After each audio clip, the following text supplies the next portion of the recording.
by stopping Wisconsin's 5-game winning streak and their conference crown aspirations. The Badgers are in an enviable position. They want to make their own statement and finish conference play, putting themselves in a position to accomplish something that hasn't happened in 55 seasons. ESPN Plus Big Ten Basketball is next.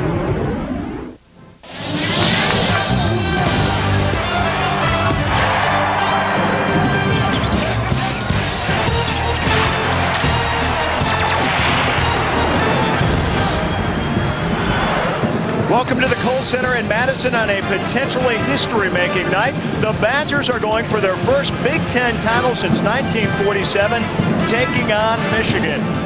Alongside Tim McCormick, I'm Craig Kashan. Nice to have you with us this evening. And Tim, 2 months ago, no one in Madison was talking Big Ten title, that's for sure. Craig, this is absolutely an awesome story. In November, this team was 1-4, new coach, new system, new players. No one could have ever predicted this would happen. Let's set up by taking a look at the Big Ten standings. What you're going to potentially see tonight: Wisconsin and a 4-way tie for first place thanks to Ohio State and Indiana's losses last night. This is our look at the potential of what could happen as the top 5 seeds in the Big Ten tournament. If Wisconsin wins tonight, they are the #1 seed, followed by Ohio State, Indiana, Illinois, and Michigan State. Tim, explain the significance of tonight's game then. It's really incredible. There's 2 scenarios that I want to lay out. First of all, if they win tonight, yeah, they're the Big Ten champ. They're the #1 seed. Life is great. A loss gets very dangerous. It means the first round of the Big Ten tourney is a must. You lose that when your record is 17-12 and the NCAA bid is in serious jeopardy. Well, the last time the Badgers won a Big Ten title, Harry Truman was president, and this man, Bo Ryan, the Badger head coach, was born 1947. We'll hear from the Badger head coach next on ESPN+.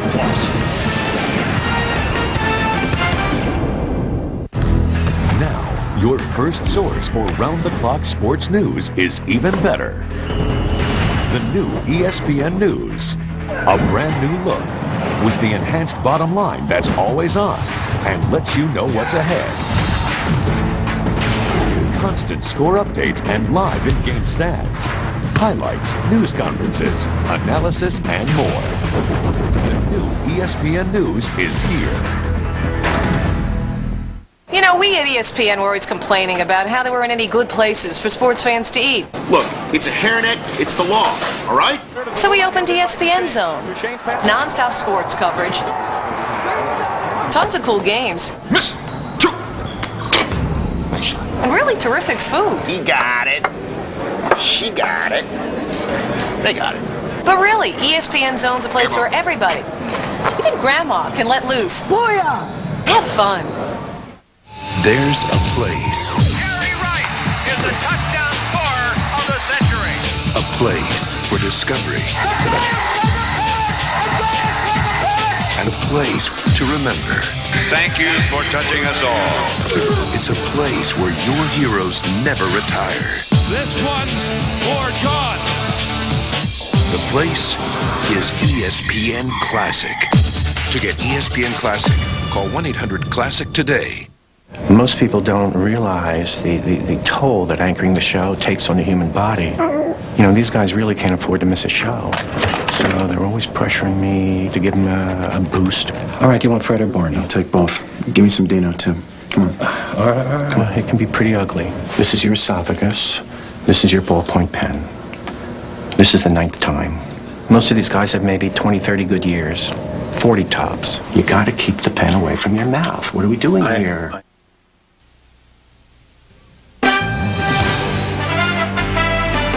Tonight's game is brought to you by Prairie Farms Ice Cream. Taste the homemade goodness of Prairie Farms. And Bell Tire. Nobody comes close. Nobody's closer. Back at the Kohl Center for Wisconsin and Michigan, and a Wisconsin win tonight to share the Big Ten title of first in 55 years. Bo Ryan on the magnitude of this game. Well, I try not to dwell on it, on the fact of the number of years, the date, and et cetera, but that it's the one thing that we would like to do is for the players that played for the past 54, 55 seasons, if we can get a piece of this thing or can get this thing done tonight, then we're saying, you know, this is for the rest of you guys that lined up every day at practice, every night before every game, went through the task of trying to get there. This is what you shoot for in the beginning of the year. You always shoot first for your conference championship. So this is for all the ones who have passed before us. The only thing in Wisconsin's way, Michigan, the only team the Badgers have not defeated this year in the Big Ten. Starting lineups are next. And movies collide every Sunday night at 9 on ESPN Classic. This one. At the Kohl Center, Michigan and Wisconsin, Big Ten basketball. Here are the starting lineups brought to you by Prairie Farms Ice Cream. Taste the homemade goodness of Prairie Farms. First for Tommy Amaker's Michigan Wolverines, Queen Jones, Robinson Jr., Blanchard, and Chris Young. Lavelle Blanchard remains the mainstay. Capable of 20 and 10. He must be aggressive on both glasses. For the Wisconsin Badgers, the same starting lineup now for the 29th straight game. And Kirk Penny is the guy to stop. Yeah, Kirk is an all Big Ten candidate. He told me he can't wait to get this thing started, Craig. Well, Michigan and Wisconsin last met on February 2nd. And Michigan dominated Wisconsin wire to wire. That was the last loss for Wisconsin. They have won 5 in a row since then. On the other side, however, Michigan has only won once since that contest. Their last loss to Iowa on Saturday. Interesting statistic. Wisconsin 1 loss on their home court. They're 11-1. Michigan is 1-11 on the road. How about that for role reversal? Let's see what pans out tonight. We are underway. Wisconsin and Michigan from the Kohl Center. Defensively, Michigan starts out man-to-man, really trying to extend their defense out to the three-point line. Charlie Wills. Shot blocked by Robinson. Davis picks up the loose ball. Under 10 on the shot clock. Harris opens up with the three.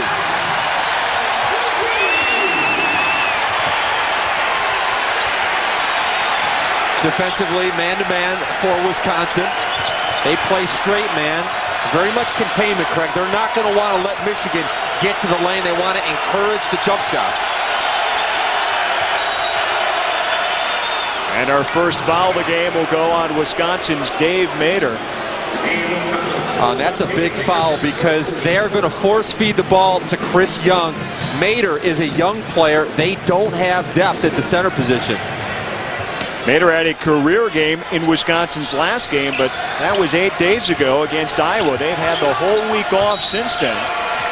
They've had some times to get their legs back, and now a foul on Michigan will send the ball the other way. No, a 3-second call, it looks like. Here's Tommy Amaker, his first season at Michigan, both first-year head coaches, Tommy Amaker and Bo Ryan. And they changed that. That's a foul on Lavelle Blanchard, his first foul. You know, as I watch the Badgers, I think it's really important that they handle the emotion of this evening. It's the seniors' last game in this building. They can win a Big Ten, and the crowd is insane. Charlie Wills and Trevon Davis, the two seniors on Wisconsin's squad, and the winningest group of seniors in Wisconsin history. They've won 79 games during their careers. Offensively, the big question for Michigan, Wisconsin is loaded up to stop Chris Young. Can Michigan get him the ball? Jones tries to tie it. Shot missed. Davis the rebound.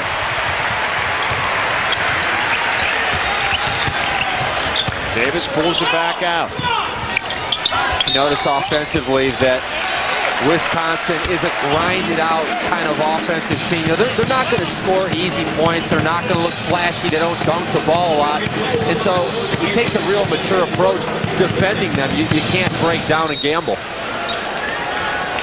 One change from the Dick Bennett era, though, Tim, is they have a little bit more freedom on offense. Yep.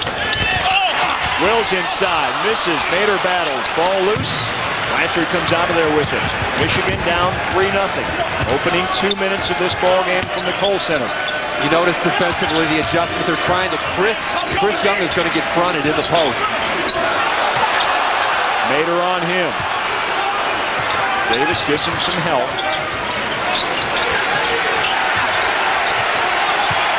Green reset, shot clock to 10. Robinson pull-up, partially blocked by Harris. Blanchard gets it, and he's fouled down low by Charlie Wills.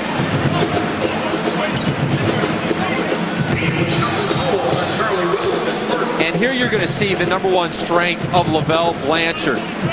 He's a great offensive rebounder. He's very active. And earlier this year, he told me that it's an advantage playing with Bernard Robinson because when Bernard gets the ball, he knows that 2-1 is going right to the basket, and it helps him time out getting to the offensive glass. So Blanchard hits the first free throw, first point of the game for the Wolverines. So Harry Truman, huh? Harry Truman, 1947, President of the United States. Last time Wisconsin won a Big Ten championship. And they've got a spot up in the banner. We showed it earlier. If they do it, they go from 1947 the next year, 2002. By the way, I hear Harry Truman was a big Badger fan. Kirk Penny connects from the top of the key. Another three for Wisconsin, so they open up with a pair of threes to lead it 6-1. Michigan has to come out and stay tight early. Blanchard answers. That's a big bucket right there.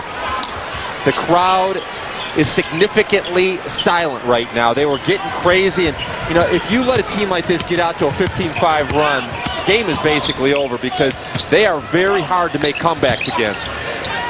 Well, you walk around the Kohl Center this evening, and all you hear are people talking about history, and trying to be a part of that. I think if the Badgers clinched him, it'll be one of those games where about 25, maybe 50,000 people say, oh, I was there. Hey, I'll say I was there. Blanchard from the corner, and Michigan now grabs the lead, 7-6. You know, at this point in the year, there's no secrets, no deception. This is all personnel driven. You've got to know that LaVelle Blanchard is going to score on offensive rebounds and face up jump shots. They're breaking down defensively.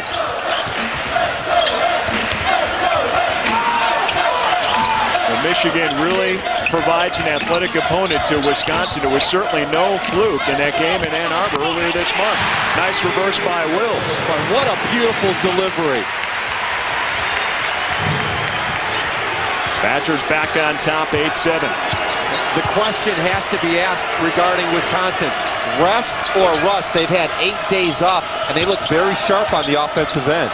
Charlie Wills told me before the game, boy, we really got our legs back. Had a couple of days off with no basketball at all, and here we are. But now they got to play some defense on LaVelle Blanchard. He's hit a couple of threes. And you notice that Michigan is pressing full court. Why are they doing that? Because Wisconsin does not have a deep bench. Trying to wear down the Badgers. Blanchard has all 10 of Michigan's points. Missed by Wills. And what's he on pace for in this game? Everything. He's going to get himself around 200 points at this pace. 5 minutes in, 10-8. Wolverines on top of Wisconsin. Blocked by Wills. There's the defense we were just talking about. Davis and Queen collide at midcourt, and a foul on Michigan's Queen. So we're going to take a timeout. The Wolverines lead Charlie Wills' Badgers by 2.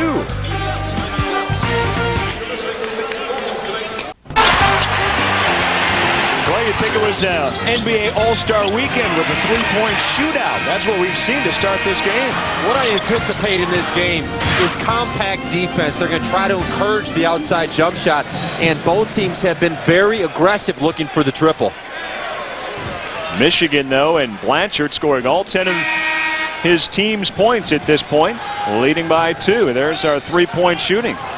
Blanchard 3 out of 4, Wisconsin 2 out of 2 with Penny and Harris. You mentioned the change in philosophy from Dick Bennett's offense. Bo Ryan really enjoys a lot of post-up. They run something called a swing offense. It's a whole series of back screens and up screens. They really emphasize the post play. As we see another triple going up. By a potential post player, too. Mike Wilkinson hits for 3, and Wisconsin back on top. What do you call these big guys now? They're so athletic they can do it inside and out, right? That's right. And interesting, Michigan goes with 3 walk-on players. Herb Gibson, Mike Gottfredson, and Rolu Adabiyi. Clearly, he does not like the effort that he's getting from his starters on the defensive end. Notice dribble drive, very important because Bo Ryan mentioned that Michigan is a get-to-the-basket type team, and they felt they could have success taking the charge. Michigan pressing a bit here on Harris. Well, you mentioned Herb Gibson in the game. He got the start of that last time these two teams met in Ann Arbor and provided a huge spark. You may remember at the beginning of the game, he blocked one of Penny's 3-point attempts, and that really ignited Michigan. Penny this time hits for 3, and this time it's over Leon Jones. A 3-point shootout continues. The question that you have to ask for the Wolverines, with this lineup, who is going to score?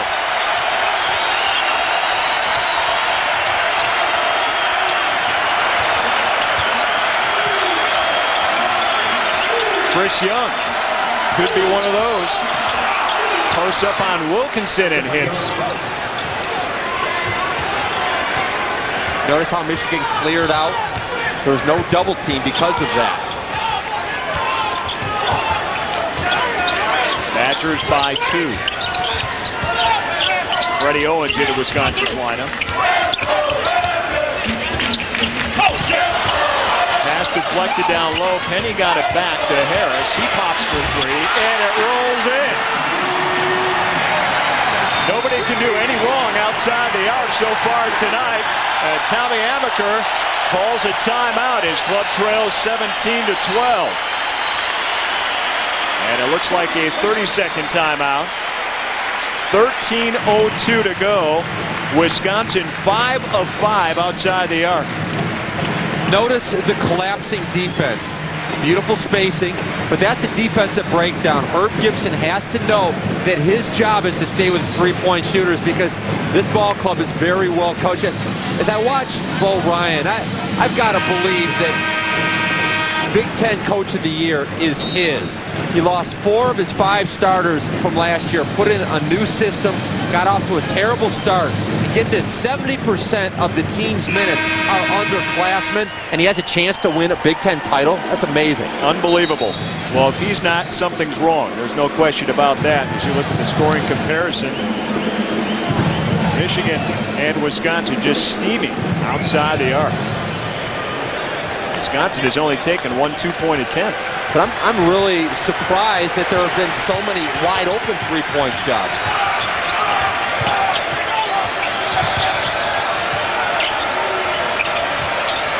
Unlike years past, 70 points is Wisconsin's goal. They are 10-0 if they reach 70.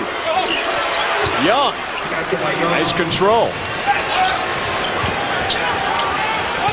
So the timeout stops Wisconsin and gets 2 points for Michigan. Notice all the screens. Very difficult to cover this offense. They spread the court very well.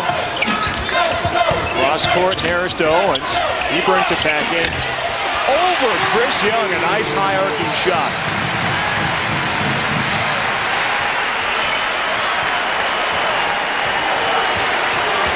Now, this is where you need some intelligence. Chris Young has scored 2 of the last 3 possessions. You keep going to him until they stop him. He's on the freshman Wilkinson. Tommy pushes it out.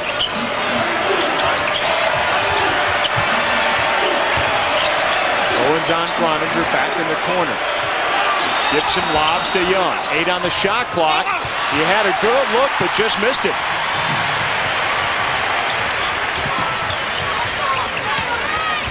Penny drives, and a blocking foul counted. Young goes down.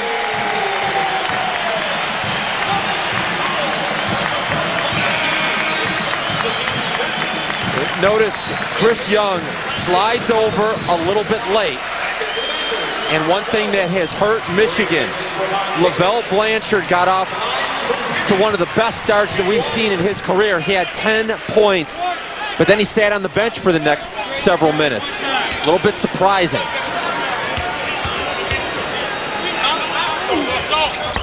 Penny connects on the old-fashioned three-point play, if you will. But Freddie Owens and the Badgers increase their lead over Michigan. 22-14 as they look for a Big Ten championship. The student section at the Kohl Center, their club, Wisconsin, up 22-14. Bo Ryan's club hasn't felt pressure all year. Does it start tonight with a Big Ten title on the line? Well, you know, I can't answer that one because there's not a guy in uniform here that's been in the position of playing for a conference championship in college at the end of the year. So what they do tonight will answer your question. Well, there you see what they've done in the last 5 games. They have turned it up a notch, put themselves in position tonight, and they all seem pretty calm and cool and collective and say, hey, this is just another game we have to win. But, Tim, are they really feeling that way inside? I think they are. They all feed off of the upperclassmen. I think you put this on the heads of Wills, Davis, and Penny. Those guys have Final Four experience, and I'm sure that the young players were looking to those guys before the game. Badgers have the basketball back following the Michigan miss. Harris for 3. Hits another one for Wisconsin. Their lead now to double digits at 11.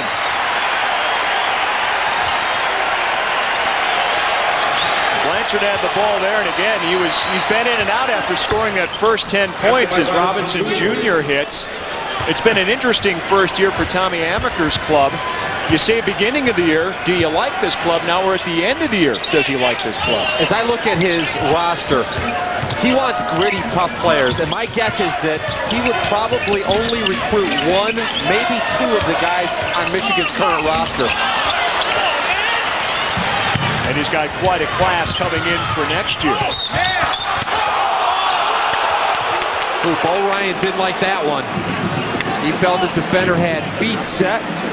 Body wasn't moving. There's Coach Amaker. Yeah, the guys that he would like to coach are players like are on the Wisconsin team. You know, guys that will step in there, take charges, do all the hustle stuff. And I truly believe that. I think that he has a roster of finesse guys, guys that are scorers, that are athletic, and I'll repeat it.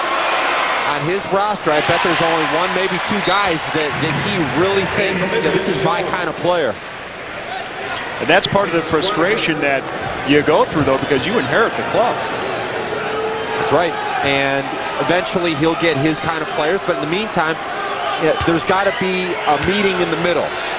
Michigan's players have to become more gritty and tough. And Coach Amaker has to understand that these guys have some weaknesses that he has to adjust to. Well, he and his staff don't let up, even during the shoot-around before today's game at noon here at the Kohl Center. They were on him. They were on him. Got a Big Ten tournament coming up next week. This is not the end of the regular season by any stretch of the imagination. Robinson Jr. drives and hits, and now it's a 6-point game. Man, how athletic is he? As I'm watching him, he's going about 70 miles an hour, and then all of a sudden he's able to hit the accelerator, and he's up at 85, 90. He's got a different level, a different speed than everybody else does. And I've said before that Bernard Robinson is an NBA caliber athlete.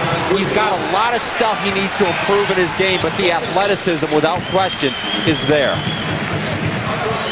Rodulu Adebibi comes back in for Michigan.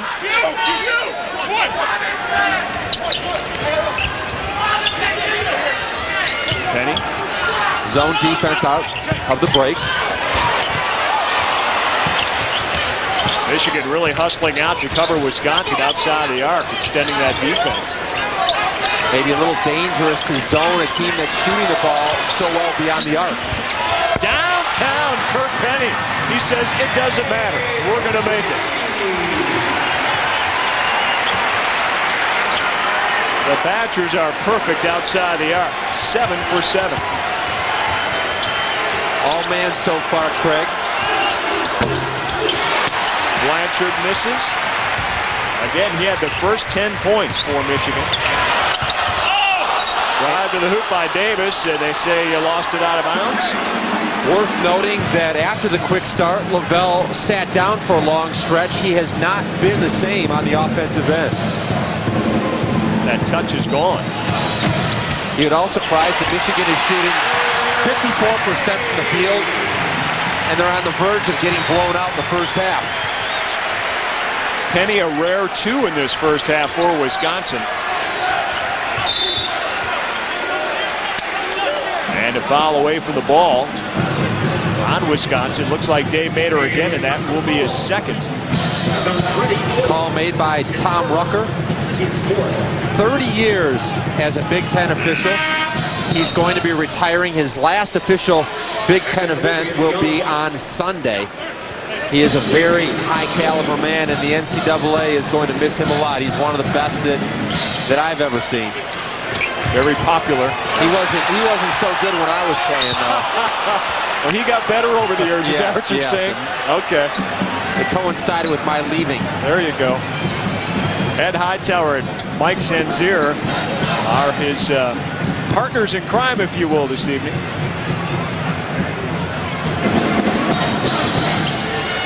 Michigan down the inbounds. They trail by 11. An early impression of Wisconsin. This is a team that doesn't mess around on the defensive end. Shot off the glass won't go. Davis hauls in the loose change, and he'll bring it up for the Badgers.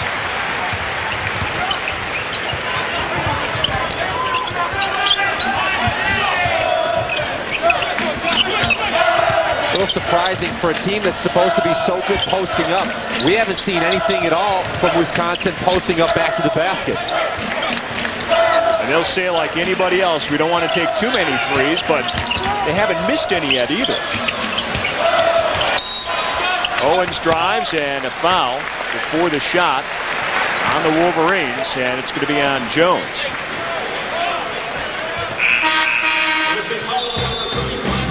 Check that. Foul is on Blanchard, and we have a timeout on the floor. Just under 8 minutes to go in the first half. Wisconsin 30-19.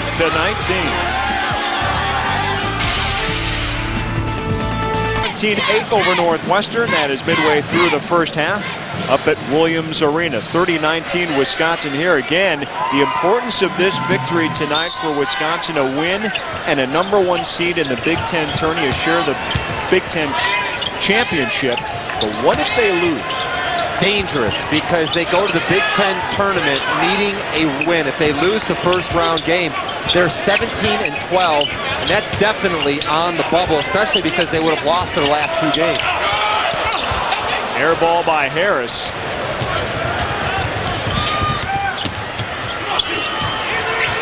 Now that's right there was where Avery needs to deliver the ball to Chris Young. In and out, and a great follow on the other end by Herb Gibson. He came flying in for the reload.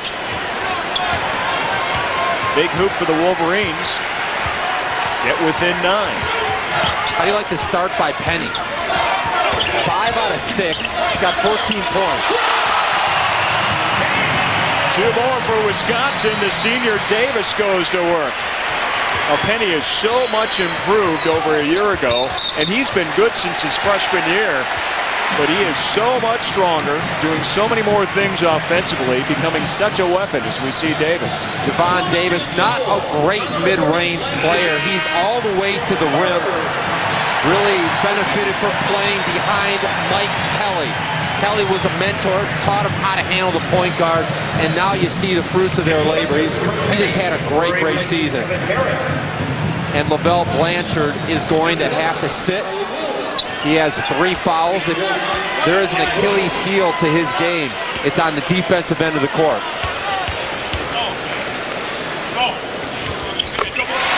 Wills hits the first free throw, and Blanchard has had a tale of 1 half already, with starting out hitting Michigan's first 10 points, and now his 3rd foul. And nothing. And Wills on the line gets a lot of credit for this. He's a senior. He's getting married this summer in June, so he's going to have himself possibly a Big Ten ring and a wedding ring. Nancy Spelsberg. Which one do you think you'd like the most? Oh, we should ask him that. Well, to get information on your favorite Big Ten team, go online at, actually the Big Ten tournament is coming your way, of course, next week at Conseco Fieldhouse in Indianapolis. To get tickets, Go online, www.ticketmaster.com. And it should be an interesting Big Ten tournament. Again, not knowing where everyone is going to be positioned seeding-wise, and there could be 4 teams that have a share of the Big Ten Conference Championship. And that one team that has a share could be the number 4 seed. This is the greatest parity that I have ever seen in the Big Ten. Just, I mean, to have this many teams that could tie for the Big Ten lead.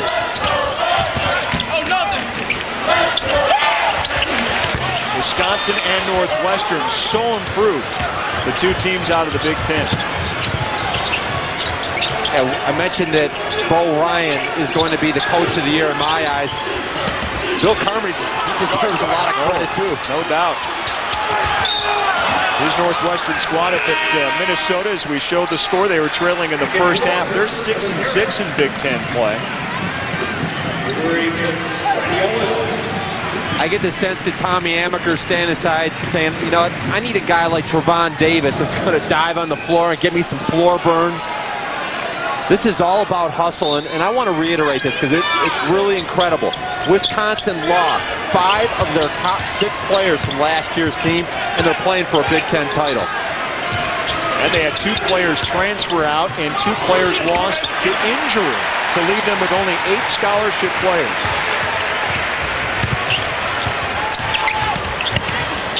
And really only 6 or 7 see extension playing time. Ball stripped away, Penny gets it back. I'm not sure how you match up with Penny. He takes little guys and punishes them inside. A big guy, he goes outside and schools them. Harris shoots for 3, and he's knocked down by Gibson. And he will go to the line to shoot 3 free throws. One of the worst sins that you can make as a defender is fouling the shooter. I believe it was Rodolu Adebayo. Notice as he goes up, is there contact down low? See, he landed right on his foot. And the significant defensive challenge for Michigan, I pointed out earlier, they're playing Adebayo, they're playing Gottfriedson and Gibson. Those 3 players are all walk-ons. Not that they don't give effort, but in terms of Big Ten talent, they're a notch below what you're looking for. But they're that energy source a lot of coaches would like to have on the court, but can you put 3 on the court at the same time and expect to win? Yeah, well, you can, but it makes it very difficult to win at this level because Wisconsin is smart, they're gritty, they're tough, and they have some pretty good athletes, too. Good rebound. Wolverines down by 12. Davis all over Gottfriedson.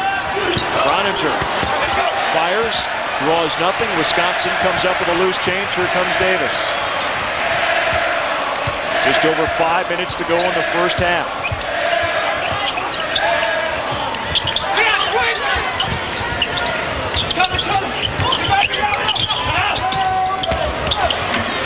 Harris finds Wills.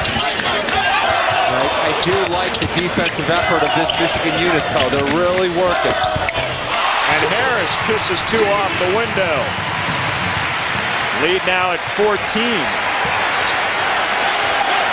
Steal by Harris. Could be showtime.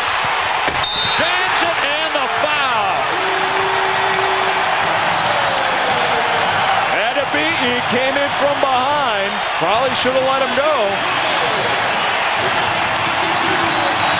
And that brings a sellout crowd to their feet. You know, that sequence right there typifies their problems.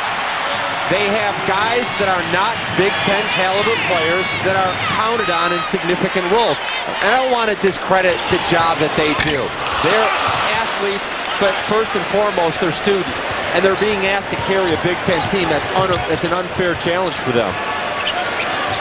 And they're now, Michigan trails by 16.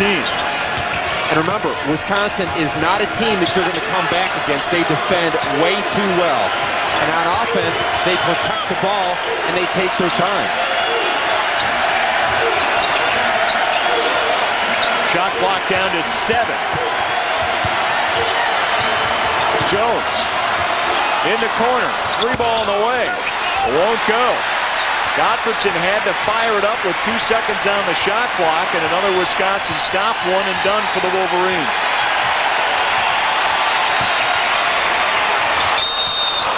And a Wisconsin turnover. It's going to be Michigan basketball.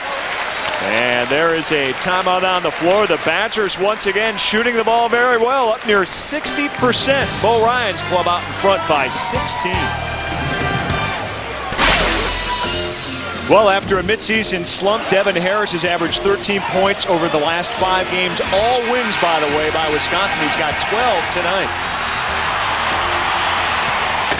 And the finish. And happy birthday.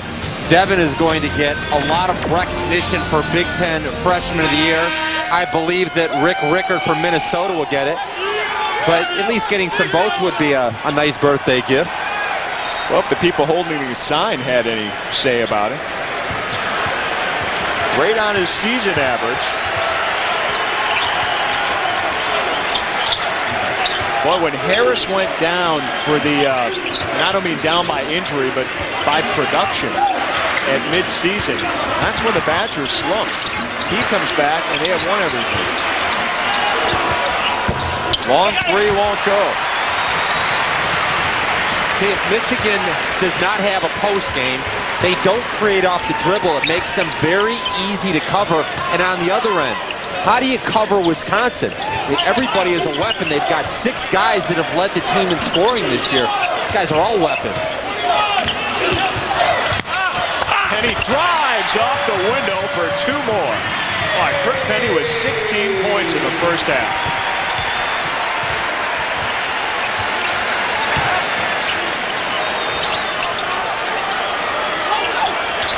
And how about this for Wisconsin on defense?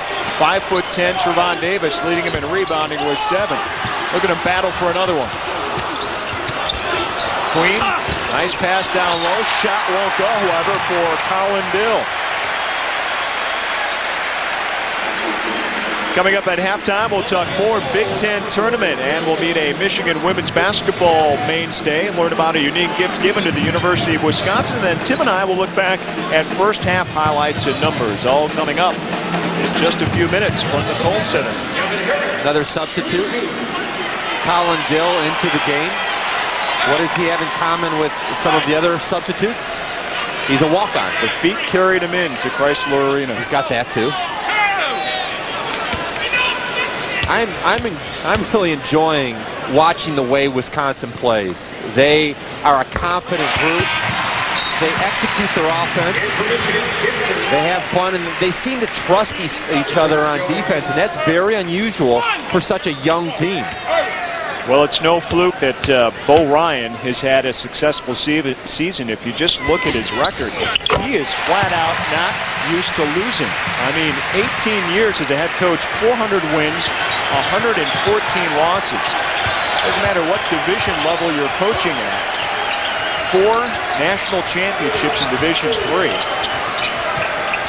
If you get a chance, watch Devin Harris covering Bernard Robinson.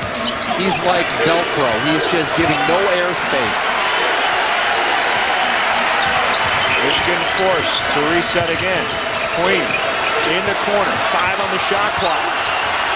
Davis all over him. He's forced to throw it up. And ball out of bounds to Wisconsin. Again, it's the defense, Tim.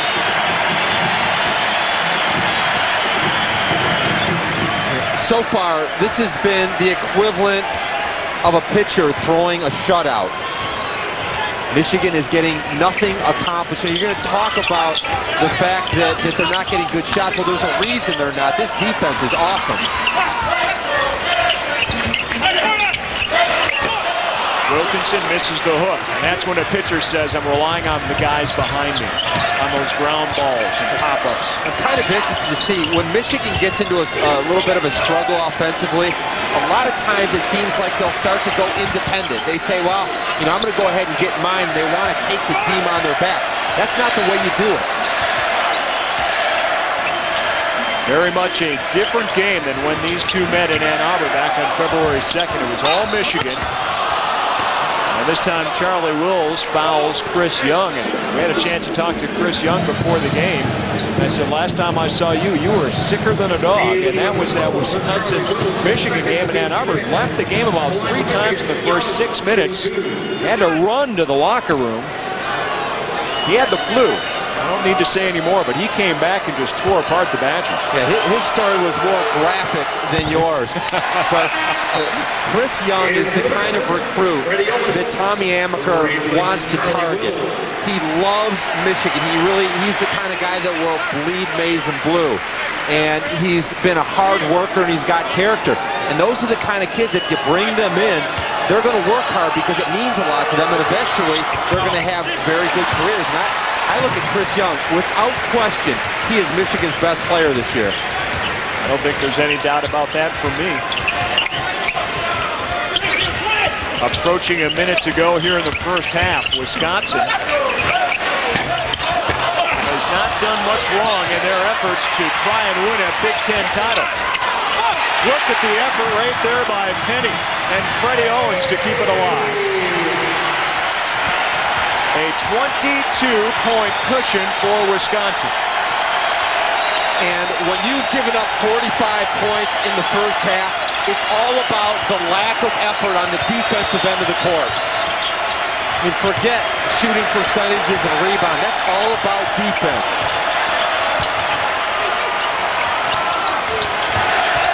Kick out. Queen for 3. It won't go. Penny the rebound.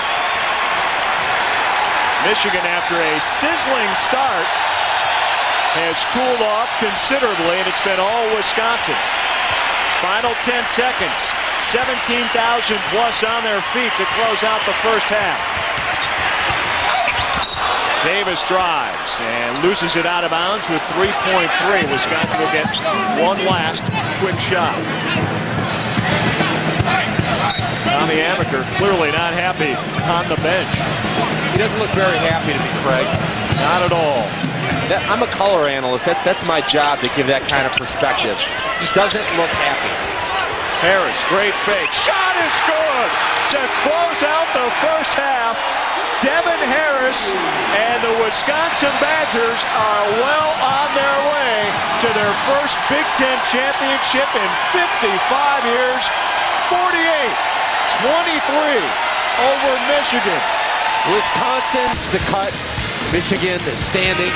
And how good has Harris been? You might like the 19 points, the 3 rebounds or 3 assists, but I like the lockdown defensive job that he's done. He's played the passing lanes, he's contested shots, and he has been very stabling influence for this team. Well, you mentioned the word Velcro for defense in the first half. We've seen that from a few Wisconsin players. He's one of them. Charlie Wills back in. Zone defense. Ian Davis on the court. The 2 Wisconsin seniors playing their last game in the Kohl Center.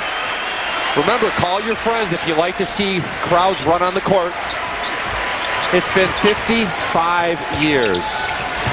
Harris, 3-ball off the back of the iron. Wilkinson tries to keep it alive. Did you say Bo Ryan was born that year? He was born in 1947. He will be 55 years old in December of this year. That was Jackie Robinson's first year playing baseball. Broke the color barrier. A lot of good stuff happened in 1947. Tremendous history. I bet none of the parents of these players were even born. You know what? That's a good one. I'll bet you're right. Final 65 seconds.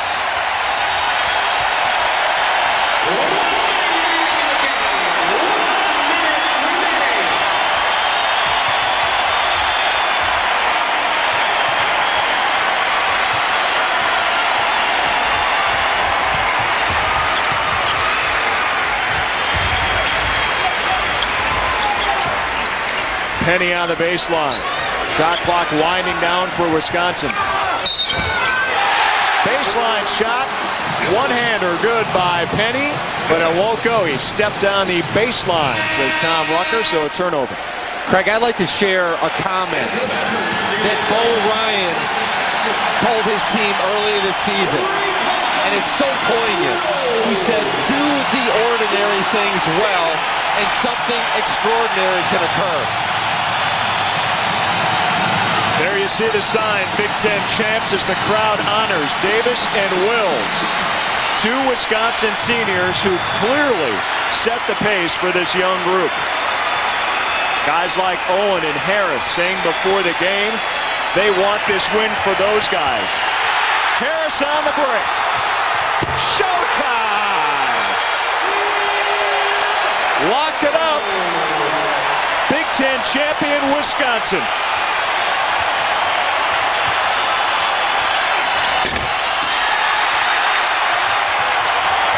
The final 6 seconds. And here they come. No, they don't. Yes, they are.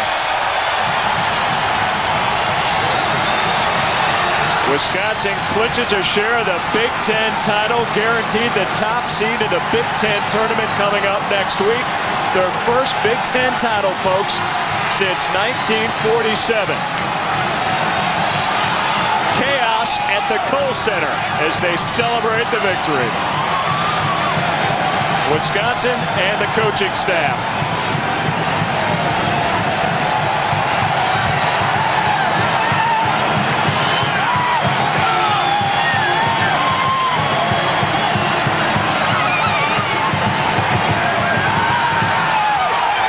Boy, they are enjoying it here in Madison. A 20-point victory. In 1947, you will have a partner next to you by the time the season starts next year. We will take a break and come back with Wisconsin head coach Bo Ryan in a moment. People want to win, and we don't get there with milk and cookies. Hey, why don't you do everybody a favor and quit? On Sunday, March 10th. I've never had a team play scared. What the hell are you scared of? The first original motion picture from ESPN. I had to sit around for a year with a losing record? I'm not going to let you people do that to me! Ryan Dennehy is Bobby Knight. Don't you kids get it? Playing my game is what got you here! A season on the brink. Sunday, March 10th, 8 p.m. Eastern, only on ESPN. Tony Kornheiser, Michael Wilbon. I knew, I just didn't want you to know. Two guys with a lot on their minds. We've got issues. Shaq and Kobe didn't get along. I don't like you, and we're going to have to do this show together. Now they're teaming up for Pardon the Interruption on ESPN. Sports and other stuff. Here is Rodman after he got hit in the 4th round. We're fat, we're bald, we're old. Hey, you're bald, I'm shaved. Shaved is a lot better. Pardon the Interruption, 5:30 p.m. Eastern, weekdays on ESPN. It's not pretty. We are back at the Kohl Center in Madison, Wisconsin. The Badgers have just clinched a share of their first Big Ten title since 1947. Just about everybody seems like they're on the floor out of this crowd of 17,000 plus. There you see the year. Bo Ryan joins us now on the side. 2002 is coming up next. Bo, congratulations. First of all, what do you think of what you're seeing right now on the floor in front of you? Well, this is tremendous. I'm sure their tuition's paid. All the students that are out here, all their books are paid for, so it's okay. They can celebrate. It's been a while. They don't even know what 1947 was. That's the year I was born. So. Hey, Coach, earlier this season, your team was 1-4. New players, new system, new coach. You were 1-4. Did you ever imagine this could possibly happen? Well, you know, I really didn't think about this. What I thought about was how we can get better and how we can come together a little better. After that trip to Georgia Tech, when we came back, I really liked the way the guys practiced. I was talking to you about this before, and that told me that we had some guys that wanted to get better. Coach, you told me that you made a comment early in the year. It was, do the ordinary well, and something extraordinary can occur. Can you tell us about that comment? Well, it comes from always saying make the good pass, not the great pass. And, you know, defensively, you know, stay in position. We're not the kind of team that's athletic enough to extend or take chances. So if you do the ordinary, do the ordinary real well, extraordinary things can happen, meaning championships, NCAA tournaments, whatever. And you clinch tonight the #1 seed in the Big Ten tournament. We take a look at the Big Ten standings now. As of tonight, you have the 11 wins. Nobody else does. You're standing alone on top. What about your play tonight? You had the week off. Of course, there had to have been a little bit concerned. Do you lose your edge after having the week off? You had won 5 in a row coming into tonight, but it doesn't look like you did at all. Well, I thought our scout team yesterday really got us prepared for a lot of the looks that they gave us. I think the scout group has done a great job all year. But we had 4 days of good hard practice against their possessions, and that really helped us. Blanchard hit some tough shots. Young is still hard to control, but I just thought we made it tough enough for him to make it just enough of a toothache that we could get it done. All right, Coach, you've enjoyed this event for too long now. It's time to start thinking about the Big Ten tournament, right? Tell me what you guys need to do to be able to win the tournament. You guys are party poopers here, huh? Give us at least an hour or two. Well, somehow we're going to have to survive the first game, and then with 7 players, be ready to go within 24 hours. I think it's going to be a tough chore for us, but I wouldn't put anything past these guys. Congratulations, Coach. Thanks very much, guys. Bo Ryan, Wisconsin's head coach, Big Ten champions. 74-54, Wisconsin over Michigan here this evening from Madison. It's been a great night of basketball for the Badgers.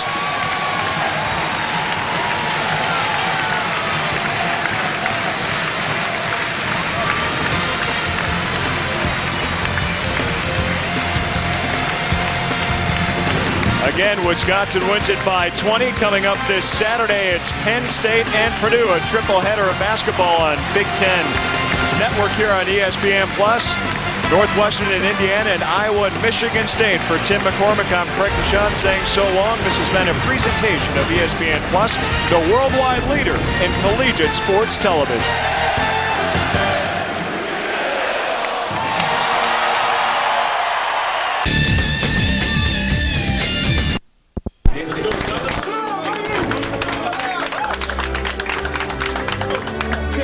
Champion. 1, 2, 3, champion. Hampton University, facing the impossible. Try and beat one of the best teams in the country. 2nd seed in the West, Iowa State. Williams. Marvis Williams. Got to play defense. 4, 3, 2. Here's Hensley. His shot's so good. The game is over. The game is over. Hampton University wins. Hampton University has upset Iowa State University 58-57. Oh, doctor. Oh, my God. Oh, my God. Oh, my God. We did it. Woo-hoo.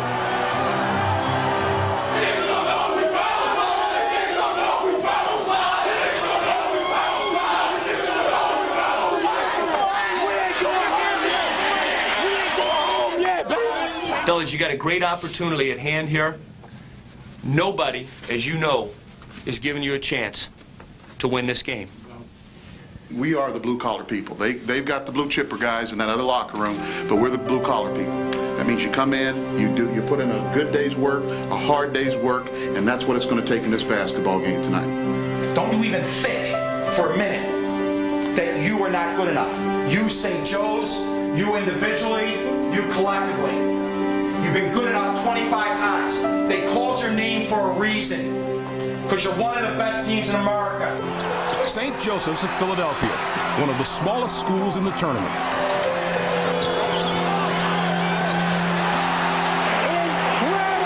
Like we're in an opera or something. Listen to this. Pavarotti has just concluded one of his great shows.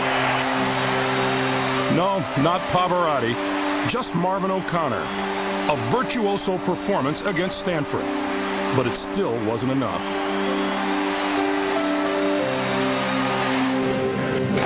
Couldn't be prouder of you. Can't thank you enough. You have time for all that. Now is when you cover each other's back. You stay here till the last guy's ready, and then you walk out with your heads high. That's all you did was run out of time. I don't know what to say because I didn't plan on losing. But believe me, these are tears of happiness. They ain't tears of sadness. They're tears of happiness. I love every one of you like a damn son.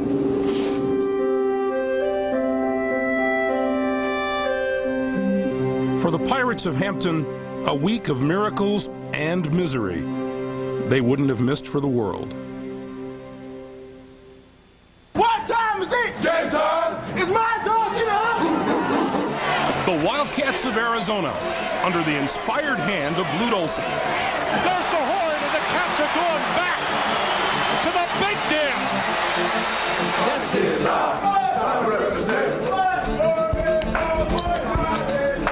Reigning national champion, Michigan State. Spartans won a full-scale war with Temple, and they moved to the Final Four for the third consecutive year.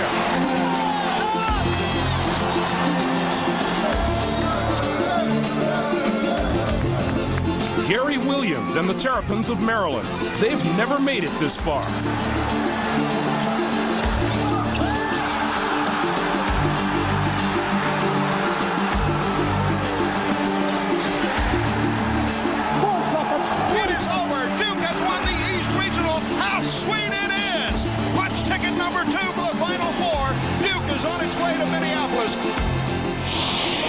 Minnesota was still in winter's icy grip when the Final Four teams arrived.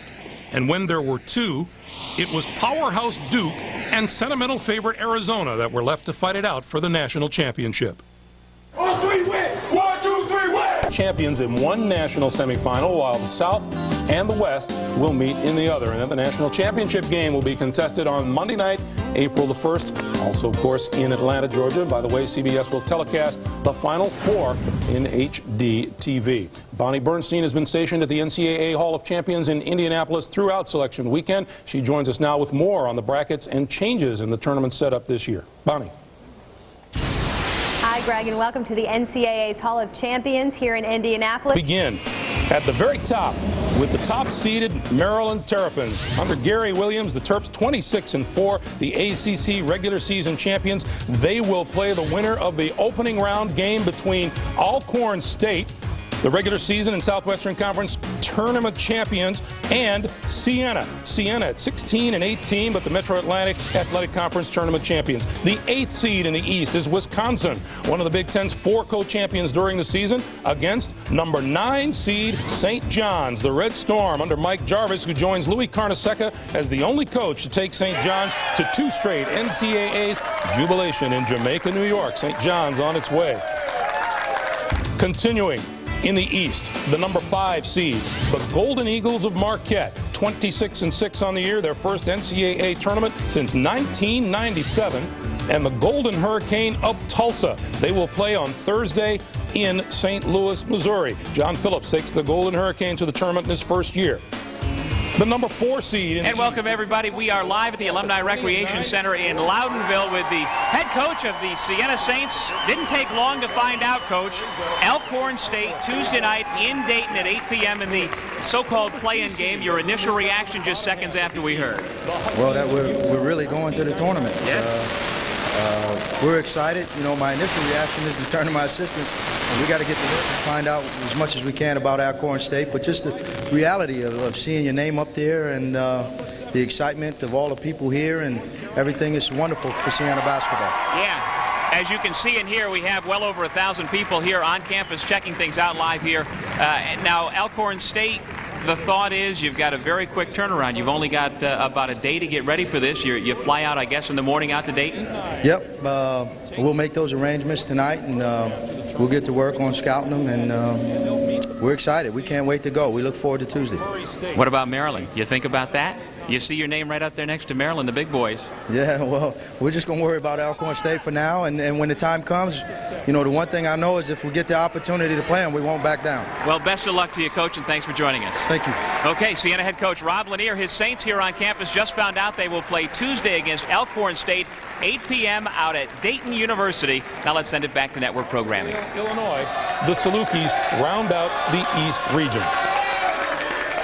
So as we take a look at the East region, what do you see, Clark? Well, one of the things that jumped out at me was Georgia getting the #3 seed. I didn't have them quite that high in terms of the seed line. And then also, as we're prone to do, is looking ahead to possibly a Maryland and Connecticut regional, if that were to occur. And then the game that kind of strikes my fancy is that Kentucky-Valparaiso matchup. Kentucky has been a little up and down this year. Valparaiso is a very experienced team with a lot of international flavor, size, and shooting. I've got that one bullet pointed on my All right, bracket. as we move to the lower half, take a look. Well, again, Georgia being a #3 seed, I just didn't know that they would. I didn't feel as though they would be worthy of that highest seed. I thought maybe more on the 4 or 5 line. And we visited with Jim Calhoun earlier today, and he's got to be pretty pleased to see that his Huskies are on that 2 line in the East. And how about if UConn advances to play Michigan State? UConn, the 1999 champion, Michigan State, the champion in the year 2000. So that's a look at the East right now. Coming up next, the Midwest and the South brackets. 13th seed Aztecs of San Diego State, winners of the Mountain West Conference Tournament. That's a Friday game in Chicago. Also in the Midwest, as we move on down now to the lower half, the #2 seed, the Ducks of Oregon, 23-8, winners of the Pac-10 regular season title for the first time in 57 years. And they will take on the 15th seed Grizzlies of Montana, winners of the Big Sky Conference Tournament. And are they pleased in Oregon? Some happy campers in Eugene.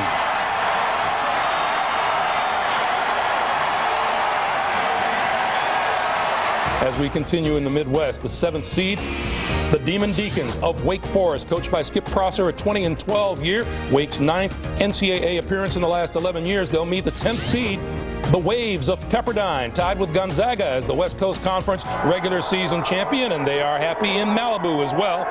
That is a Thursday game in Sacramento. So the #3 seed in the Midwest now. You saw them earlier today here on CBS, Mississippi State's Bulldogs. 26-7 on the year. They'll meet the #14 seed in the West, the Cowboys of McNeese State, winners of the Southland Conference regular season and tournament champion. That's a Friday game in Dallas, Texas. And the #6 seed in the Midwest, the Longhorns of Texas. Rick Barnes with his 20-11 team will take on the #11 seed in the Midwest.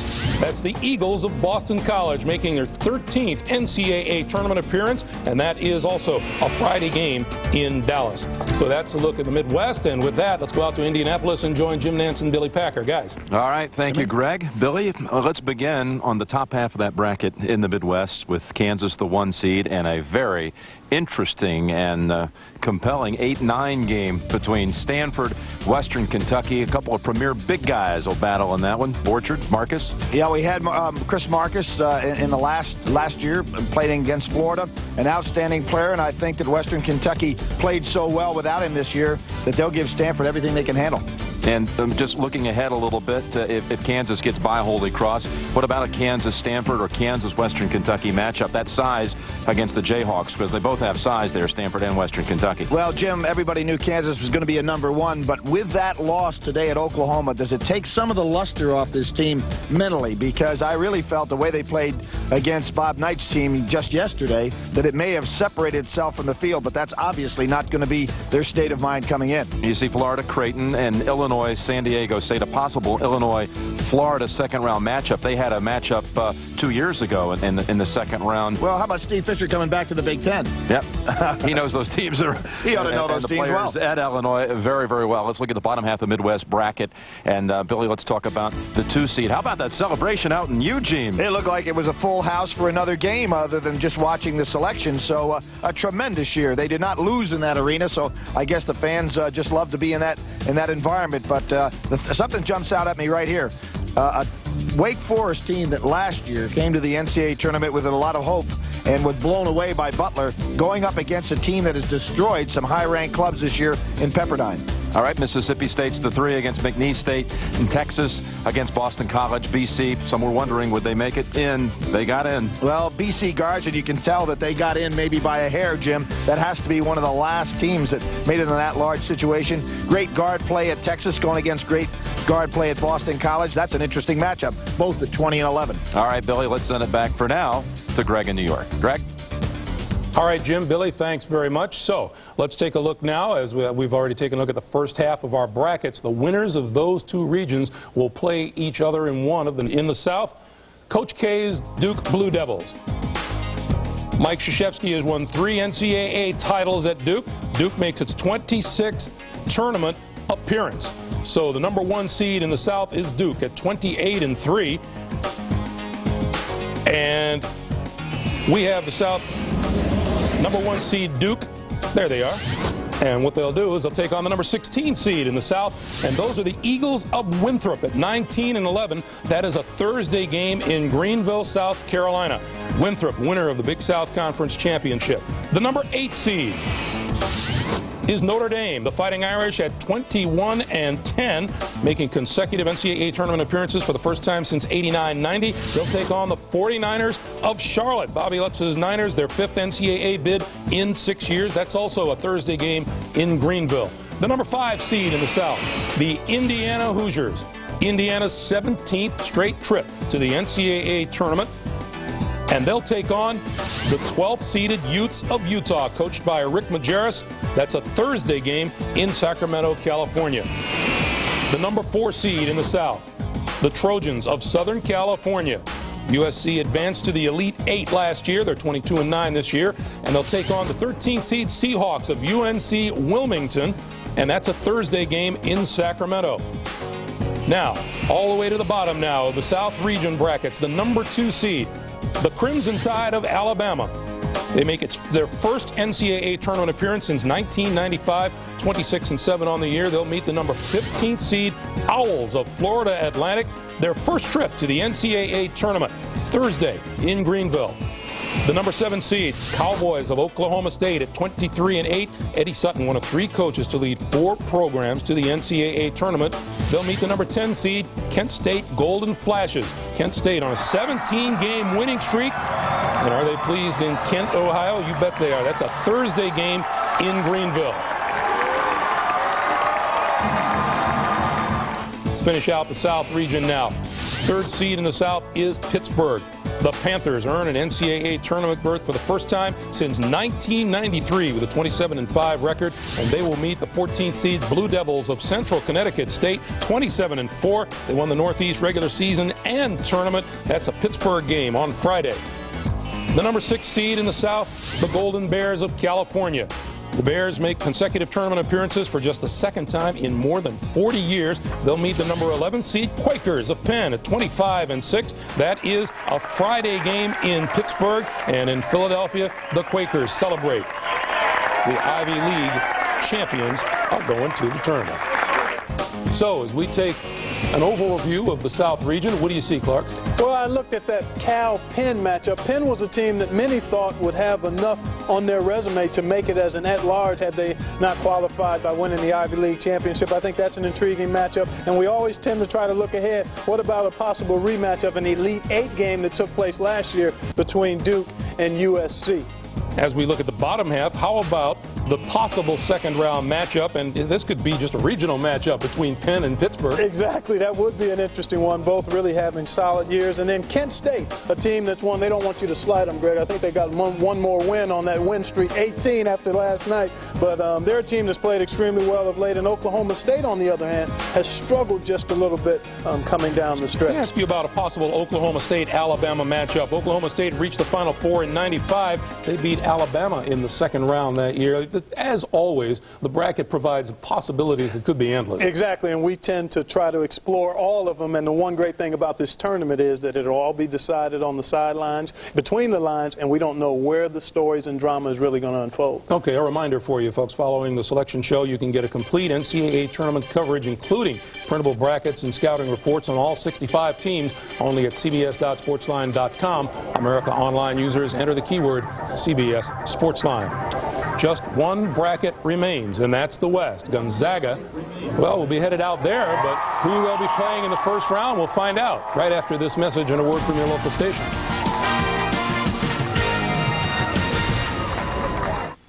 Honey, they got any kumquats? I love kumquats. I don't know what kumquats look like. They got some great looking tomatoes. Do we need tomatoes? No, I just got tomatoes. They got kiwis. They got some red things here. Hey, aren't you that guy? No, sorry, I'm not him. What about bananas? Come on, I know you. I get that all the time. I'm sorry. You're on television. Well, in commercials. Hey, pal, I don't do commercials. I'm sorry. That's what you say, hon. Is 5 bananas too many? They get brown, you know.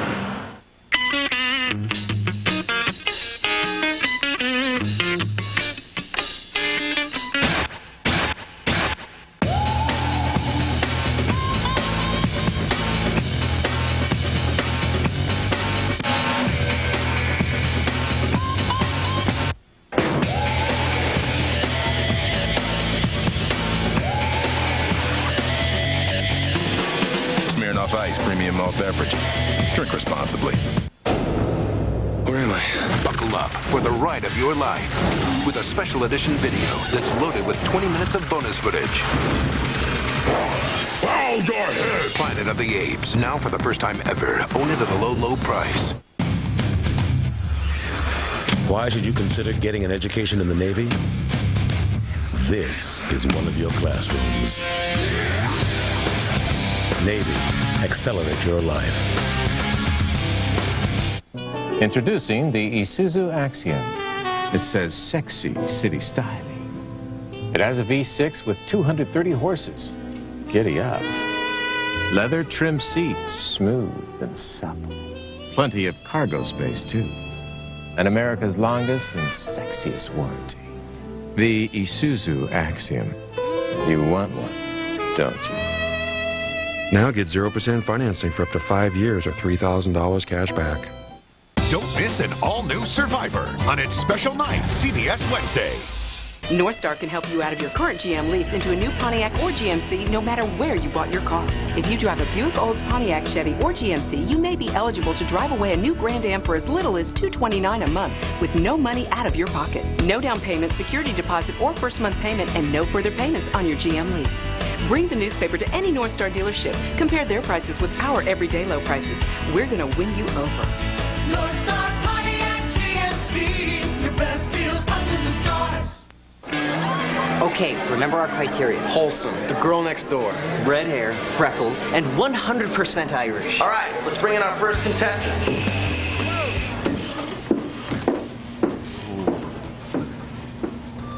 Hallå, jag är Victoria Silvstedt från Sverige. Well, what do you know? Found her on the very first try. On St. Patrick's Day, anyone can feel Irish without cold Killians. Everybody Loves Raymond, weeknights at 7 on Channel 6.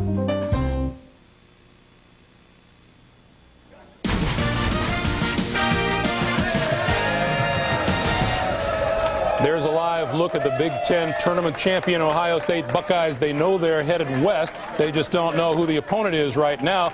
So let's bring it to you. The breakdown in the West region. We've already told you the top seed in the West, the Cincinnati Bearcats, coached by Bob Huggins at 30-3, coming off the Conference USA Tournament Championship. They'll take on the 16th seed Terriers of Boston University. That is a Friday game in Pittsburgh, Pennsylvania. Boston University, the America East Conference Tournament winner. The number 8 seed, the Bruins of UCLA at 19-11. UCLA's 38th trip to the tournament. They'll meet the number 9 seed Rebels of Ole Miss at 20-10. Coach Rod Barnes, the first to lead the Rebels to 3 NCAA tournaments. That's a Friday game in Pittsburgh as well. The number 5 seed in the West, the Hurricanes of Miami, coached by Perry Clark. Miami makes its 4th trip to the tournament in the last 5 years. They will meet the number 12 seed Tigers of Missouri, coached by Quinn Snyder. That is a Thursday game in Albuquerque, New Mexico. The number 4 seed in the West, they're the Ohio State Buckeyes, coached by Jim O'Brien. And who will they play? The 13th seed, Wildcats of Davidson, the Southern Conference Tournament Championship. And I'd say the Buckeyes are extremely pleased about what they've done today and where they're headed in the tournament. So continuing in the West now, the number 2 seed out west. Today's winner of the Big 12 tournament, Oklahoma. The Sooners, coached by Kelvin Sampson, make their 8th straight tournament appearance. They will meet the 15th seed, Illinois Chicago Flames, at 20-13. That's a Friday game in Dallas, Texas. The number 7 seed in the West, the Musketeers of Xavier. Xavier won the Atlantic 10 Conference Tournament, 25-5. They'll meet the 10th seed Warriors of Hawaii. Hawaii at 27-5. That's a Friday game in Dallas. The number 3 seed out west, the Wildcats of Arizona, a Final Four team last season, winner of the Pac-10 tournament, and they'll play the 14th seed in the West, Santa Barbara's Gauchos. That's a Thursday game in Albuquerque, New Mexico. And the last pairing, the number 6 seed, the Bulldogs of Gonzaga, the West Coast Conference tournament champion, and they'll face the number 11 seed Cowboys of Wyoming. That's a Thursday game in Albuquerque, and at Gonzaga, Coach Mark Few and the rest of the crew may be a little bit upset about the seating and the location. We will see. Meanwhile, let's take you back out to Jim and Billy in Indianapolis. Guys. All right, Greg, I think we just found the most motivated team in the tournament. Gonzaga feels snubbed at a 6, and they should feel that. I think so, too, Jim. And you could tell by the reaction right there. That club was looking at maybe a 3 seed and drop all the way back to a 6. They did everything that was asked of them this year. Yeah, they're saying, we've got to show them again. We're Cinderella again. This year, we prove we belong with the Giants. Let's go back through the West. You say the West is the most difficult of the 4. The West is the best. Cincinnati against Boston University. The Bearcats could be looking at in the second game. UCLA or Ole Miss. You've seen UCLA knock off Kansas this year when it was number 1. Saw them win at Stanford. I mean, this is a UCLA team that could really go all the way to the Final Four. What do you expect here? Jim, when they're playing their best, they're a 1 or 2 seed. When they're playing their worst, they're somewhere on a 12 or 13 seed. So they're right where they ought to be at an 8 and 9.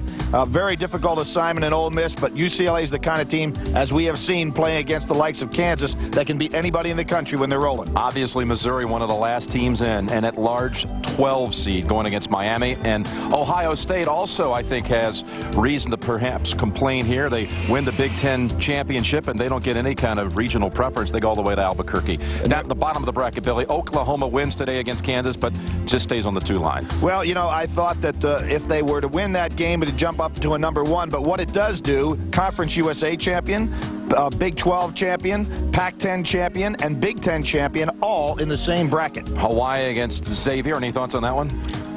Really have no call on that other than Hawaii has played extremely well, even when they came mainland in the past. Arizona against Santa Barbara, and again, Gonzaga as a 6. I think most had forecast for Gonzaga to be maybe like a 3 seed. A 3 or a 4 at the least.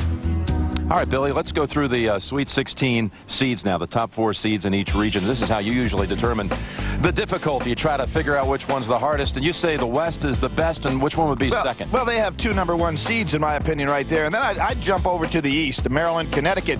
Anybody who saw that game last night, one of the great Big Ten Big East championships I've ever seen. Georgia, a team that beat Florida twice this year in Kentucky. I think the East would come in second. All right, and Duke over there in the South is a 1 with Alabama, Pittsburgh, and USC. What stands out here? What does not look like it's in sync with your 16? Well, I'll tell you one thing right now, the Duke-USC matchup, we had that last year in an Eastern Regional Final. And that could be meeting in the Sweet 16 round. The Georgia thing, Clark pointed it out earlier. That might be a little higher than most had figured. Well, yeah, I would say Georgia a little higher, Gonzaga a lot lower than what we had anticipated. There had been so much talk, Billy, about trying to find that 4th number 1 seed. Duke, Maryland, and Kansas were certainly locks, but Cincinnati, with the way it played in its tournament, and Oklahoma with its play through the Big 12, again bolsters that West bracket. Well, you can see that the committee stayed pretty consistent. They felt that the last game of a conference tournament didn't necessarily make any difference between another top game throughout the course of the year, and that may be the case for an Ohio State at 4 and an Oklahoma at 2. Billy, always so much talk about the top 6 conferences. They take 33 spots in the tournament, led by the Big East, Big 12, Pac-10, SEC, all with 6 each. The ACC top heavy and ends up with just 4. Bubbles burst here in the last few minutes. A group like Utah State and Butler right here in Indianapolis. Yeah, Butler really has to be hurting. They did everything that was called upon for them, and I think when you think about Ball State, and we go back to the beginning of the year, back-to-back wins when they were so strong out in Hawaii, beating Kansas and UCLA, back-to-back nights and giving Duke a good game. But here we are in March, and everything changes. Virginia at 17-11, you felt they would be left out. Well, I really did, but I would like to know what would have happened had they won that Michigan State game that was canceled on the ice, and they got no credit for that whatsoever in their win column, assuming that they would have gone on to win that. But they played so poorly down the stretch that you can't blame the committee for that one. All right, Billy, and finally, last teams in at larges with the worst seeds. It's where you figure out the ones that were really riding that bubble all weekend. Missouri, Tulsa, Utah, Boston College, Southern Illinois, and Wyoming. Well, Missouri with a good showing probably got them into good showing even though they lost against Kansas. That was very impressive. Rick Majerus' team there at a 12, I think, would be a very dangerous 12 seed. Boston College, you always love teams with good backcourts in the NCAA tournament, and that would spell well for them. All right, Billy, the field is set, and Greg, I think my partner here has a few questions here in a few minutes. Let's send it back to you in New York. I think we have a bunch of questions, Jim. Billy, thank you much. Up next, a little insight on the selection committee.